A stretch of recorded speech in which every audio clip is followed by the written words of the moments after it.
ಆಚಿ ಮಸಾಲ. ಎಂತ ಅಡಿಗೆಯ ರುಚಿಯಾಗೋ ರಹಸ್ಯವು 20 ರೂಪಾಯಿ. ಸದನ ಕದನ ಆಯ್ತು. ಈಗ ಪಾದಯಾತ್ರೆ ಮೂಲಕ ಫೈಟ್ ಮಾಡೋದಕ್ಕೆ ದೋಸ್ತಿ ಪಡೆ ಸಜ್ಜಾಗ್ತಾ ಇದೆ. ನೋಡಿ, 10 ದಿನಗಳ ಕಾಲ ನಡಿಬೇಕಿದ್ದಂತ ಸದನ ಕೇವಲ 8 ದಿನಕ್ಕೆ ಮುಕ್ತಾಯ ಆಯಿತು. ಸಚಿವ ನಾಗೇಂದ್ರ ಅವರ ರಾಜೀನಾಮೆಗೆ ಬಿಜೆಪಿ ನಾಯಕರು ಬಿಗಿಪಟ್ಟನ್ನ ಹಿಡಿದು ಕೂತಿದ್ದಾರೆ. ನಾಗೇಂದ್ರ ಅವರ ರಾಜೀನಾಮೆಗೆ ಒತ್ತಾಯಿಸಿ ಬಿಜೆಪಿ ಪಾದಯಾತ್ರೆ ಮಾಡೋದಕ್ಕೆ ಮುಹೂರ್ತ ಕೊನೆಗೂ ಫಿಕ್ಸ್ ಆಗಿದೆ.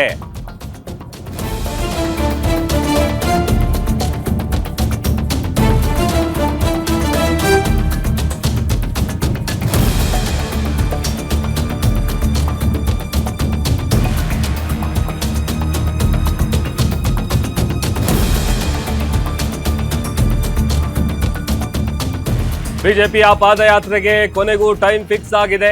ಸದನ ಕದನ ಆಯ್ತು. ಈಗ ಪಾದಯಾತ್ರೆಯ ಮೂಲಕ ಫೈಟ್ ಮಾಡೋದಕ್ಕೆ ದೋಸ್ತಿ ಪಡೆ ಸಜ್ಜಾಗ್ತಾ ಇದೆ. ಸಚಿವ ನಾಗೇಂದ್ರ ಅವರ ರಾಜೀನಾಮೆಗೆ ಪಟ್ಟು ಬಿಡ್ತಾ ಇಲ್ಲ ಬಿಜೆಪಿಯ ನಾಯಕರು. ನಾಗೇಂದ್ರ ಅವರ ರಾಜೀನಾಮೆಗೆ ಒತ್ತಾಯಿಸಿ ಬಿಜೆಪಿ ಪಾದಯಾತ್ರೆಗೆ ಕೊನೆಗೂ ಮುಹೂರ್ತ ಫಿಕ್ಸ್ ಆಗಿದೆ. ಪಾದಯಾತ್ರೆ ದಿನಾಂಕವನ್ನ ಪ್ರಕಟಿಸಿದ್ದಾರೆ ಬಿಜೆಪಿಯ ರಾಜ್ಯಾಧ್ಯಕ್ಷ ಬಿ.ವೈ. ವಿಜಯೇಂದ್ರ ಅವರು. ಸೆಪ್ಟೆಂಬರ್ 1ರಿಂದ 10ರವರೆಗೂ ಪಾದಯಾತ್ರೆ ನಡೆಯುತ್ತೆ. ಬಿಜೆಪಿ ರಾಜ್ಯಾಧ್ಯಕ್ಷ ವಿಜಯೇಂದ್ರ ನೇತೃತ್ವದಲ್ಲಿ ನಡೆಯುವಂತಹ ಪಾದಯಾತ್ರೆ ಇದು. ರಾಯಚೂರಿನಿಂದ ಬಳ್ಳಾರಿವರೆಗೂ ಈ ಒಂದು ಪಾದಯಾತ್ರೆ ನಡೆಯುತ್ತೆ. 170 ಕಿಲೋಮೀಟರ್ ವರೆಗೆ ಪಾದಯಾತ್ರೆಯನ್ನ ಮಾಡೋದ್ರ ಮೂಲಕ ರಾಜೀನಾಮೆಗೆ ಒತ್ತಾಯ ಮಾಡುವಂತ ಉದ್ದೇಶವನ್ನ ಬಿಜೆಪಿಯ ನಾಯಕರಿಟ್ಕೊಂಡಿದ್ದಾರೆ. ಪಾದಯಾತ್ರೆಯನ್ನ ಕೇಂದ್ರ ಸಚಿವರಾದಂತ ಪ್ರಹ್ಲಾದ್ ಜೋಶಿ ಅವರು ಉದ್ಘಾಟಿಸ್ತಾರೆ. ಕೇಂದ್ರ ಸಚಿವ ಎಚ್.ಡಿ. ಕುಮಾರಸ್ವಾಮಿ ಜೊತೆಗೂ ಕೂಡ ಚರ್ಚೆ ಮಾಡಿದ್ದೀವಿ. ಅಭಿವೃದ್ಧಿ ವಿರೋಧಿ ಕಾಂಗ್ರೆಸ್ ವಿರುದ್ಧ ಪಾದಯಾತ್ರೆಯನ್ನ ನಡೆಸೋದಕ್ಕೆ ನಾವು ತೀರ್ಮಾನಿಸಿದ್ದೀವಿ. ಪಾದಯಾತ್ರೆ ಸಮರೋಪಾದಿಯಲ್ಲಿ ಜೆಡಿಎಸ್ನ ನಾಯಕರು ಕೂಡ ಭಾಗಿಯಾಗ್ತಾರೆ ಅಂತ ಬಿಜೆಪಿಯ ರಾಜ್ಯಾಧ್ಯಕ್ಷ ಬಿ.ವೈ. ವಿಜಯೇಂದ್ರ ಅವರು ಮಾಹಿತಿಯನ್ನ ಕೊಟ್ಟಿದ್ದಾರೆ. ಈಗ ಪಾದಯಾತ್ರೆ ಮಾಡ್ತೀವಿ ಅನ್ನುವಂಥ ವಿಚಾರ ಹೇಳಿದ್ರು. ಅದಾದ ನಂತರದಲ್ಲಿ ಯಾವಾಗ ಏನು ಎತ್ತ ಅನ್ನುವಂಥದ್ದು ಇನ್ನೂ ಕೂಡ ಹೇಳಿರಲಿಲ್ಲ. ಬಟ್ ಈಗ ಕೊನೆಗೂ ಮುಹೂರ್ತ ಫಿಕ್ಸ್ ಆಗಿದೆ.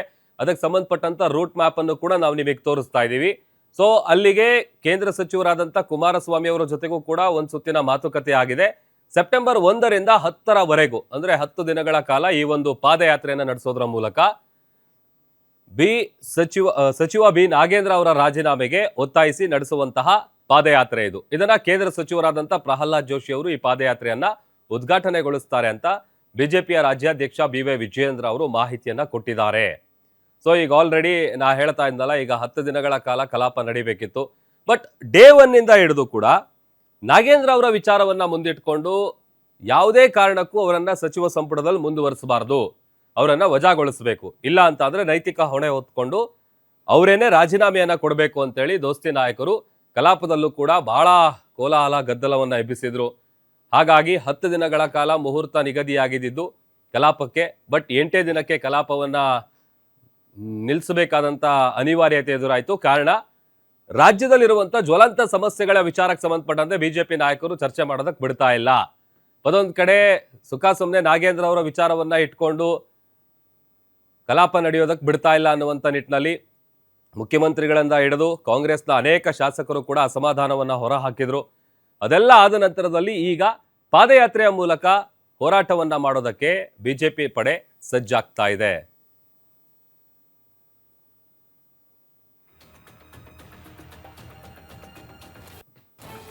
ವಾಲ್ಮೀಕಿ ಹಗರಣದ ವಿಚಾರವನ್ನ ಮುಂದಿಟ್ಕೊಂಡು ಸಚಿವ ನಾಗೇಂದ್ರ ಅವರು ಈಗ ಒಂದು ಕಡೆ ಕಾಂಗ್ರೆಸ್ ತಮ್ಮದೇ ಆದಂತ ವರ್ಷನ್ ಈಗ ಆಲ್ರೆಡಿ ಕಳೆದ ಕೆಲವು ದಿನಗಳಿಂದ ಗಮನಿಸ್ತಾ ಇದೀವಿ. ಒಂದು ಕಡೆ ಬಿಜೆಪಿ ವಿರುದ್ಧ ಕಾಂಗ್ರೆಸ್ನವರು ಹೋರಾಟ ಮಾಡ್ತಾ ಇದ್ದಾರೆ, ಕಾಂಗ್ರೆಸ್ನ ವಿರುದ್ಧ ಬಿಜೆಪಿ ನಾಯಕರು ಹೋರಾಟ ಮಾಡ್ತಾ ಇದ್ದಾರೆ.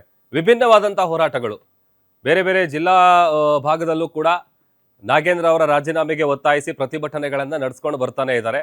ಅದರಲ್ಲೂ ಬೇರೆ ಬೇರೆ ಭಾಗದಲ್ಲಿ ನಡೀತಾ ಇರುವಂತ ಪ್ರತಿಭಟನೆಗಳು ಬಿಜೆಪಿಯ ಪ್ರೊಟೆಸ್ಟು ಸುಮಾರು 8-10 ದಿನಕ್ಕೆ ಕಾಲಿಟ್ಟಿದೆ. ಆದರೆ ಸ್ವತಃ ನಾಗೇಂದ್ರ ಅವರು ಏನಕ್ಕೆ ರಾಜೀನಾಮೆಯನ್ನ ಕೊಡಬೇಕು, ಅದೇನಿದೆ ಚರ್ಚೆ ಮಾಡೋಣ ಬನ್ನಿ ಅಂತೇಳಿ ಸ್ವತಃ ಅವರು ಕೂಡ ಸವಾಲನ್ನ ಹಾಕಿದ್ರು. ಇದೆಲ್ಲ ಆದ ನಂತರದಲ್ಲಿ ಕಲಾಪದಲ್ಲೂ ಕೂಡ ವಿಧಾನಸಭೆ ವಿಧಾನ ಪರಿಷತ್ ಎರಡರಲ್ಲೂ ಕೂಡ ದೋಸ್ತಿ ನಾಯಕರು ನಾಗೇಂದ್ರ ಅವರ ರಾಜೀನಾಮೆಯನ್ನ ಕೊಡ್ಲೇಬೇಕು ಅಂತೇಳಿ ಬಿಗಿಪಟ್ಟನ್ನ ಹಿಡಿದು ಕೂತಿದ್ದಾರೆ. ಸೊ ಅಲ್ಲಿಗೆ ಇದು ಸದ್ಯಕ್ಕಂತೂ ನಿಲ್ಲುವಂತ ಯಾವುದೇ ಲಕ್ಷಣಗಳು ಕಾಣಿಸ್ತಾ ಇಲ್ಲ. ಇಷ್ಟು ದಿವಸ ಸದನದ ಒಳಗೂ ಹೊರಗೂ ಹೋರಾಟ ಮಾಡಿದಾಯ್ತು. ಈಗ ಮತ್ತೊಂದು ಹಂತಕ್ಕೆ ಈ ಒಂದು ಹೋರಾಟ ಹೋಗ್ತಾ ಇದೆ, ಅದು ಪಾದಯಾತ್ರೆಯ ಮೂಲಕ. ಇದೇ ಸೆಪ್ಟೆಂಬರ್ 1ರಿಂದ 10ರವರೆಗೂ ಕೂಡ ಪಾದಯಾತ್ರೆಯನ್ನ ನಡೆಸೋದಕ್ಕೆ ಬಿಜೆಪಿ ನಾಯಕರು ಸಿದ್ಧತೆಯನ್ನ ಮಾಡ್ಕೊಂಡಿದ್ದಾರೆ. ಅದಕ್ಕೆ ಸಂಬಂಧಪಟ್ಟಂತ ರೂಟ್ ಮ್ಯಾಪ್ ಅನ್ನು ಕೂಡ ಗಮನಿಸ್ತಾ ಇದ್ದೀವಿ. ಸೊ 170 ಕಿಲೋಮೀಟರ್ ಪಾದಯಾತ್ರೆಯನ್ನ ಸಾಗಿ ಸೊ ಅಲ್ಲಿಗೆ ಈ ಹಗರಣದ ವಿಚಾರದ ಬಗ್ಗೆ ಕೂಡ ಎಲ್ಲರ ಗಮನಕ್ಕೆ ತರಬೇಕು ಅನ್ನುವಂತ ನಿಟ್ಟಿನಲ್ಲಿ ನಡೆಸುವಂತ ಪಾದಯಾತ್ರೆ ಇದರ ಹಿಂದೆ ಇರುವಂತ ಉದ್ದೇಶ. So B Y. ವಿಜಯೇಂದ್ರ ಅವರು ಈ ಪಾದಯಾತ್ರೆಯ ವಿಚಾರವಾಗಿ ಒಂದಷ್ಟು ಮಾಹಿತಿ ಕೊಟ್ಟಿದ್ದಾರೆ. ನಾಗೇಂದ್ರ ಅವ್ರನ್ನ ಕೈ ಬಿಡಬೇಕು. ವಾಲ್ಮೀಕಿ ಅಭಿವೃದ್ಧಿ ನಿಗಮದ ಹಗರಣದಲ್ಲಿ ಪ್ರಮುಖ ಆರೋಪಿ ಅನ್ಸ್ಕೊಂಡಿರ್ತಕ್ಕಂಥ ನಾಗೇಂದ್ರ ಅವ್ರನ್ನ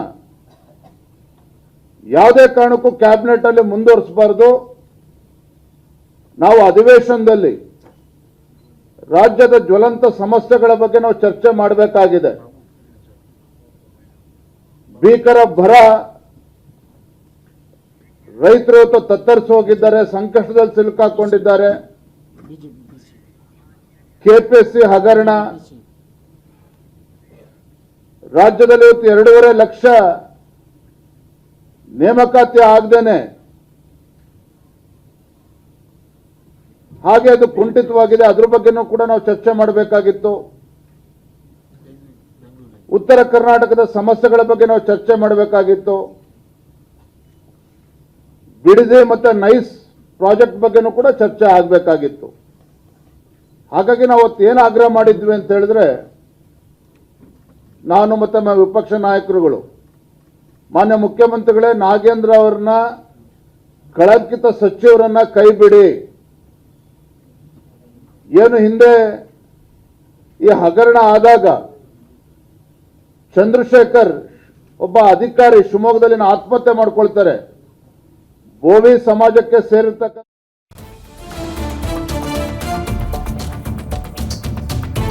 ಇನ್ನು ಎಚ್.ಡಿ. ಕುಮಾರಸ್ವಾಮಿ ಅವರ ಜೊತೆಗೆ ಬಿ.ವೈ. ವಿಜಯೇಂದ್ರ ಅವರು ಚರ್ಚೆ ಮಾಡಿದ್ದಾರೆ. ದೂರವಾಣಿ ಕರೆ ಮಾಡಿ ಎಚ್.ಡಿ.ಕೆ ಜೊತೆ ಮಾತನಾಡಿದ್ದಾರೆ ಬಿಜೆಪಿಯ ರಾಜ್ಯಾಧ್ಯಕ್ಷರು. ಸದನದಲ್ಲಿ ಅಹೋರಾತ್ರಿ ಧರಣಿಗೆ ದೋಸ್ತಿ ಪಡೆಗಳು ನಿರ್ಧಾರವನ್ನ ತೆಗೆದುಕೊಂಡಿದ್ರು. ದಿಢೀರಂತ ಅಧಿವೇಶನ ಮೊಟಕುಗೊಂಡಂತ ಹಿನ್ನೆಲೆಯಲ್ಲಿ ಮುಂದಿನ ಹೋರಾಟದ ಬಗ್ಗೆ ಚರ್ಚೆಯನ್ನ ನಡೆಸಿದ್ದಾರೆ. ಪಾದಯಾತ್ರೆಗೆ ಸಹಕಾರ ನೀಡುವ ಭರವಸೆಯನ್ನು ಕೂಡ ಜೆಡಿಎಸ್ನ ರಾಜ್ಯಾಧ್ಯಕ್ಷರು ಕೊಟ್ಟಿದ್ದಾರೆ ಅಂತ ಹೇಳಿ ಗೊತ್ತಾಗ್ತಾ ಇದೆ. ಸೊ ಅಲ್ಲಿಗೆ ದೋಸ್ತಿ ನಾಯಕರು ಒಟ್ಟಿಗೆ ಪಾದಯಾತ್ರೆಯನ್ನ ನಡೆಸ್ತಾರೆ. ಬಿಜೆಪಿ ರಾಜ್ಯಾಧ್ಯಕ್ಷ ಬಿ.ವೈ. ವಿಜಯೇಂದ್ರ ಅವರ ನೇತೃತ್ವದಲ್ಲಿ ಪಾದಯಾತ್ರೆಯ ಸಂಪೂರ್ಣ ಜವಾಬ್ದಾರಿ ಹೊತ್ತಿರೋದು ಕೂಡ ಬಿಜೆಪಿಯ ರಾಜ್ಯಾಧ್ಯಕ್ಷರು. ಪಾದಯಾತ್ರೆಯನ್ನ ಮಾಡಿ ನಾಗೇಂದ್ರ ರಾಜೀನಾಮೆಗೆ ಬಿಗಿಪಟ್ಟನ್ನ ಹಿಡಿಯೋದು ಇವರ ಪಾದಯಾತ್ರೆಯ ಮುಖ್ಯ ಉದ್ದೇಶ ಅಂತೇಳಿ ಬಿ.ವೈ. ವಿಜಯೇಂದ್ರ ಅವರು ಮುಂದುವರೆದು ಮಾತನಾಡಿದ್ದಾರೆ.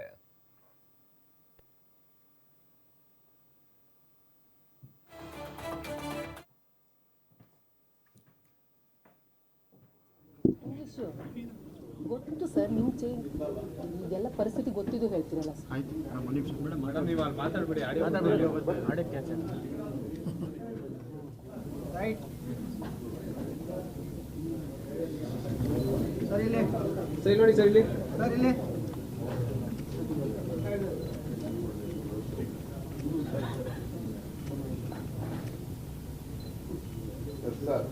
ಸರ್, ನೀವು ಪ್ರಮುಖ ನಾಯಕರು 10 ದಿನ ಕಾಲ್ನಡಿಗೆಗೆ ಹೋಗ್ತೀರಾ, ಪಾದಯಾತ್ರೆ ಮಾಡ್ತೀರಾ? ವಿಪಕ್ಷ ನಾಯಕರು ನೀವು ನಮ್ಮ ಕಾಲ ತಗೊಂಡು ಹೋಗ್ತೀವಿ.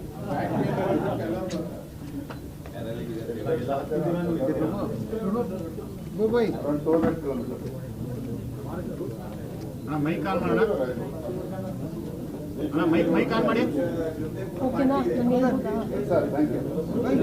ಸ್ಪೀಕರ್ ಆನ್ ಮಾಡೋಣ. ಸತ್ಯನ ಬೈಟಿಲ್ವಾ? ಸ್ಪೀಕರ್ ಆನ್ ಮಾಡಿಲ್ಲ. ಅಲ್ಲ, ರೂಟಿಂಗ್ ಮತ್ತೆ ಹೇಳ್ತೀವಿ, ಕೊಟ್ಟಿದ್ದು ಟೆಂಟೇಟಿವ್ ಇದೆ. ಎಷ್ಟು ಅಲ್ಲ, ತೀರ್ಮಾನ ಮಾಡಿದ್ದೇವೆ. ಈ ನಿಟ್ಟಿನಲ್ಲಿ ಬರದ ವಿಚಾರವನ್ನು ಕೂಡ ಒಳಗೊಂಡಂತೆ ಭಾರತೀಯ ಜನತಾ ಪಾರ್ಟಿ ಸೆಪ್ಟೆಂಬರ್ 1ನೇ ತಾರೀಕಿಂದ 10ನೇ ತಾರೀಕುವರೆಗೂ ಒಂದು ಬೃಹತ್ ಪಾದಯಾತ್ರೆಯನ್ನ ನಾವು ಹಮ್ಮಿಕೊಂಡಿದ್ದೇವೆ. 1ನೇ ತಾರೀಕು ರಾಯಚೂರು ಜಿಲ್ಲೆಯಿಂದ ಪ್ರಾರಂಭ ಆಗ್ತಕ್ಕಂಥ ನಮ್ಮ ಈ ಪಾದಯಾತ್ರೆ ಬಳ್ಳಾರಿನಲ್ಲಿ ಸಮಾರೋಪ ಆಗ್ತದೆ. ಸುಮಾರು 190ರಿಂದ 200 ಕಿಲೋಮೀಟರ್ ಅಷ್ಟು ಪಾದಯಾತ್ರೆ ಇದಾಗ್ತದೆ. ಏನು 1ನೇ ತಾರೀಕು ಉದ್ಘಾಟನೆ ಆಗ್ತದೆ. ಅದಕ್ಕೆ ನಮ್ಮ ಕೇಂದ್ರ ಸಚಿವರಾಗಿರುವಂತಹ ಗೌರವಾನ್ವಿತ ಪ್ರಹ್ಲಾದ್ ಜೋಶಿ ಅವರು ಬರ್ತಾ ಇದ್ದಾರೆ. ಅವರಿಗೆ ಪಾದಯಾತ್ರೆ ಉದ್ಘಾಟನೆ ಮಾಡ್ತಾ ಇದ್ದಾರೆ. ಸಮಾರೋಪಕ್ಕೆ ಕೇಂದ್ರ ಸಚಿವರುಗಳು ಕೂಡ ಬರ್ತಾರೆ. ಅದೇ ರೀತಿ ನಿನ್ನೆ ದಿನ ನಾನು ವಿಪಕ್ಷ ನಾಯಕರು ಮಾನ್ಯ ಎಚ್ ಡಿ ಕುಮಾರಸ್ವಾಮಿ ಅವ್ರಿಗೂ ಕೂಡ ಮಾತನಾಡಿದ್ದೇವೆ. ಅವರು ಕೂಡ ಸಮಾರೋಪಕ್ಕೆ ನಾವು ಬರ್ತೇನೆ ಅಂತೇಳಿ ಅವರು ಕೂಡ ಭರವಸೆ ನೀಡಿದ್ದಾರೆ. ಒಟ್ಟಾರೆಯಾಗಿ ನಮ್ಮ ಉದ್ದೇಶ, ಈ ಪಾದಯಾತ್ರೆ ಉದ್ದೇಶ ಈ ಜನ ವಿರೋಧಿ, ಬಡವರ ವಿರೋಧಿ, ರೈತ ವಿರೋಧಿ ಮತ್ತು ಯುವಕರ ವಿರೋಧಿ ಮತ್ತು ಅಭಿವೃದ್ಧಿ ವಿರೋಧಿ ಕಾಂಗ್ರೆಸ್ ಸರ್ಕಾರವನ್ನು ಇವರ ಬಣ್ಣವನ್ನು ಬಯಲಿಗೆ ಎಳಿಬೇಕು, ರಾಜ್ಯದ ಜನರಲ್ಲಿ ಜಾಗೃತಿಯನ್ನು ಮೂಡಿಸಬೇಕು, ಭ್ರಷ್ಟ ಸಚಿವರನ್ನ ಕೈ ಬಿಡಬೇಕು. ಎಲ್ಲ ವಿಚಾರಗಳನ್ನು ತೆಗೆದುಕೊಂಡು ನಾವು ಸೆಪ್ಟೆಂಬರ್ 1ನೇ ತಾರೀಕಿಂದ 10 ದಿನಗಳ ಕಾಲ ಪಾದಯಾತ್ರೆಯನ್ನ ಮಾಡಬೇಕು ಅಂತೇಳಿ ಈಗಾಗಲೇ ನಿರ್ಧಾರವನ್ನು ಮಾಡಿದ್ದೇವೆ. ಬಿಜೆಪಿ ನೇತೃತ್ವದ ಪಾದಯಾತ್ರೆ ಇದಾಗ್ತದೆ. ನಾಗಲೇ ಹೇಳಿದಾಗೆ ಮಾನ್ಯ ಕುಮಾರಸ್ವಾಮಿ ಅವರಿಗೂ ಕೂಡ ನಾವು ಮಾತನಾಡಿದ್ದೇವೆ. ಅವರು ಕೂಡ ಇದಕ್ಕೆ ಸಂಪೂರ್ಣ ಬೆಂಬಲವನ್ನ ನೀಡ್ತಾರೆ. ಉದ್ಘಾಟನೆಗೂ ಕೂಡ ಮತ್ತಷ್ಟು ಡೀಟೇಲ್ಸ್ ಕೊಡ್ತಾರೆ ನಮ್ಮ political bureau head Maruti Pavagowda live join ಆಗ್ತಾ ಇದ್ದಾರೆ. ಮಾರುತಿ, ಒಂದ್ ಕಡೆ ನಾಗೇಂದ್ರ ಅವರ ರಾಜೀನಾಮೆ ವಿಚಾರ ದಿನದಿಂದ ದಿನಕ್ಕೆ ಜಾಸ್ತಿ ಆಗ್ತಾ ಇದೆ, ಇಲ್ಲಿಗೆ ನಿಲ್ಲುವಂತ ಲಕ್ಷಣಗಳು ಕಾಣಿಸ್ತಾ ಇಲ್ಲ. ಸೊ ಅಲ್ಲಿಗೆ ಸದನ ಕದನ ಆಯ್ತು, ಈಗ ಪಾದಯಾತ್ರೆ. ಸೊ ಮತ್ತೊಂದು ಹಂತಕ್ಕೆ ಹೋಗ್ತಾ ಇದೆ ಬಿಜೆಪಿಯ ಹೋರಾಟ. ಡೀಟೇಲ್ಸ್ ಕೊಡ್ತಾ ಹೋಗೋದಾದ್ರೆ ಮಾರುತಿ. ಪ್ರಭು, ಸದನದಲ್ಲೂ ಕೂಡ ಎರಡು ವಿಧಾನಸಭೆ ಮತ್ತೆ ವಿಧಾನ ಪರಿಷತ್ ಎರಡೂ ಕಡೆನೂ ಕೂಡ ಪ್ರಮುಖವಾಗಿ ಬಿಜೆಪಿ ಮತ್ತೆ ಜೆಡಿಎಸ್ ಪಕ್ಷಗಳು ಅಸ್ತ್ರವನ್ನಾಗಿ ಮಾಡ್ಕೊಂಡಿದ್ದು ವಾಲ್ಮೀಕಿ ನಿಗಮದ ಹಗರಣ. ಅದರಲ್ಲಿ ನಾಗೇಂದ್ರ ಅವರ ಕೈವಾಡ ನೇರವಾಗಿದೆ ಅನ್ನುವಂಥದ್ದು ಚಾರ್ಜ್ ಶೀಟ್ ಅಲ್ಲೂ ಕೂಡ ಇರೋದ್ರಿಂದ ಯಾವುದೇ ಕಾರಣಕ್ಕೂ ಕಳಂಕಿತ ಸಚಿವರನ್ನ, ಅಂದ್ರೆ ಬಿಜೆಪಿ ಅವರು ಹೇಳದಂತೆ ನಾಗೇಂದ್ರ ಅವರ ವಿರುದ್ಧ ಗಂಭೀರವಾದಂತಹ ಒಂದು ಆರೋಪಗಳು ಇರೋದ್ರಿಂದ ಅಂತವ್ರನ್ನ ಇಟ್ಕೊಂಡು ಅದನ್ನ ನಡೆಸಬಾರದು, ಹೀಗಾಗಿ ಅವರನ್ನ ಕೈ ಬಿಡಿ ಅನ್ನುವಂತ ಒಂದು ಒತ್ತಾಯವನ್ನ ಮಾಡಿದ್ವು. ಆದ್ರೆ ಬಿಜೆಪಿ ಮತ್ತೆ ಜೆಡಿಎಸ್ ನಾಯಕರುಗಳು ಮಾಡಿದಂತಹ ಒತ್ತಾಯಕ್ಕೆ ಸರ್ಕಾರ ಮನೆಯಲ್ಲಿಲ್ಲ. ಮುಖ್ಯಮಂತ್ರಿ ಡಿ ಕೆ ಶಿವಕುಮಾರ್ ಆದಿಯಾಗಿ ಕಾಂಗ್ರೆಸ್ನ ಎಲ್ಲಾ ಶಾಸಕರು ಮತ್ತೆ ಸಚಿವರು ಕೂಡ ನಾಗೇಂದ್ರ ಅವರನ್ನ ಎರಡೂ ಸದನಗಳಲ್ಲೂ ಕೂಡ ಸಮರ್ಥನೆಯನ್ನ ಮಾಡ್ಕೊಂಡ್ರು. ನಿನ್ನೆ ಯಾವಾಗ ಅಹೋರಾತ್ರಿ ಧರಣಿಯನ್ನ ಬಿಜೆಪಿ ಮತ್ತೆ ಜೆಡಿಎಸ್ ಶಾಸಕರು ನಿರ್ಧಾರ ಮಾಡಿದ್ರು, ಅದಾದ ಬಳಿಕ ವಿಧಾನಸಭೆ ಮತ್ತೆ ವಿಧಾನ ಪರಿಷತ್ 3 ದಿನಗಳ ಮೊದಲೇ ತೆರೆಯುವಂತ ಒಂದು ಕೆಲಸವೂ ಕೂಡ ಆಯ್ತು. ಈಗ ಸದನದ ಒಳಗಡೆ ಇಷ್ಟೆಲ್ಲ ಸರ್ಕಸ್ ಮಾಡಿದಂತಹ ಬಿಜೆಪಿ ಮತ್ತೆ ಜೆಡಿಎಸ್ ಎರಡೂ ಪಕ್ಷಗಳು ಕೂಡ ಈ ಪ್ರಕರಣವನ್ನ ಇಡೀ ರಾಜ್ಯಾದ್ಯಂತ ತೆಗೆದುಕೊಂಡು ಹೋಗ್ಬೇಕು ಅಂತ, ವಾಲ್ಮೀಕಿ ನಿಗಮದಲ್ಲಿ ಆಗಿರುವಂತಹ ಈ ಅವ್ಯವಹಾರ ಪ್ರಕರಣ ಅಷ್ಟೇ ಅಲ್ಲ, ರಾಜ್ಯದಲ್ಲಿ ಈಗ ಒಂದು ಕಡೆ ನಿರುದ್ಯೋಗದ ಸಮಸ್ಯೆ, ಪ್ರತಿದಿನವೂ ಕೂಡ ಉದ್ಯೋಗ ಆಕಾಂಕ್ಷಿ ಯುವಕರು ಕೆಪಿಎಸ್ಸಿ ಕಡೆ ಬರ್ತಾ ಇದಾರೆ, ಕೆಪಿಎಸ್ಸಿ ವಿರುದ್ಧ ಮಾತಾಡ್ತಾ ಇದಾರೆ, ಕೆಪಿಎಸ್ಸಿಯಲ್ಲಿ ಬಹುದೊಡ್ಡದಾದಂತ ಒಂದು ಹಗರಣ ಕೂಡ ಆಗಿರುವಂತದ್ದನ್ನ ಮಾತಾಡ್ತಾ ಇದಾರೆ. ಈ ವಿಚಾರ ಜೊತೆಗೆ ಇರುವಂತಹ ಬರದ ವಿಚಾರ, ಜೊತೆಗೆ ಅಭಿವೃದ್ಧಿ ವಿಚಾರಗಳನ್ನ ಇಟ್ಕೊಂಡು ರಾಜ್ಯದಲ್ಲಿ ಒಂದು ಪಾದಯಾತ್ರೆ ಮಾಡಬೇಕು ಅನ್ನುವಂತ ಒಂದು ನಿರ್ಧಾರವನ್ನ ಮಾಡಿರುವಂತದ್ದು. ಪ್ರಮುಖವಾಗಿ ನಾಗೇಂದ್ರ ಅವರ ರಾಜೀನಾಮೆ ಜೊತೆಗೇನೆ ಈ ಎಲ್ಲಾ ವಿಚಾರಗಳನ್ನು ಕೂಡ ಇಟ್ಕೊಂಡೆ ರಾಯಚೂರಿಂದ ಬಳ್ಳಾರಿವರೆಗೂ ಕೂಡ ಪಾದಯಾತ್ರೆ ಮಾಡಬೇಕು ಅನ್ನುವಂತ ಒಂದು ನಿರ್ಧಾರ ಬಿಜೆಪಿ ನಾಯಕರುಗಳು ಇವತ್ತು ತೆಗೆದುಕೊಂಡಿದ್ದಾರೆ. ಬಿಜೆಪಿಯಲ್ಲಿ ಇದು ಮೊದಲಿಂದಲೂ ಕೂಡ ಚರ್ಚೆ ಆಗ್ತಾ ಇತ್ತು.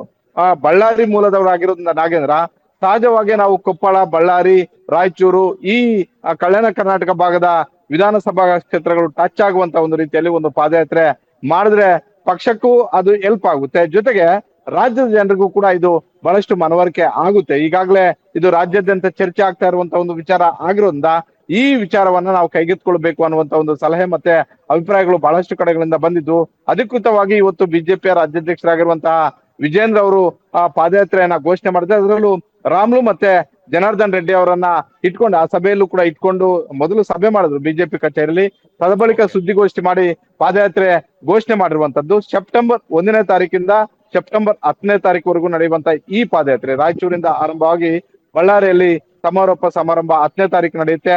ಹೀಗಾಗಿ ಇದಕ್ಕೆ ಕೇಂದ್ರ ಸಚಿವರು ಕೂಡ ಸಾಥ್ ಕೊಡ್ತಾ ಇದ್ದಾರೆ.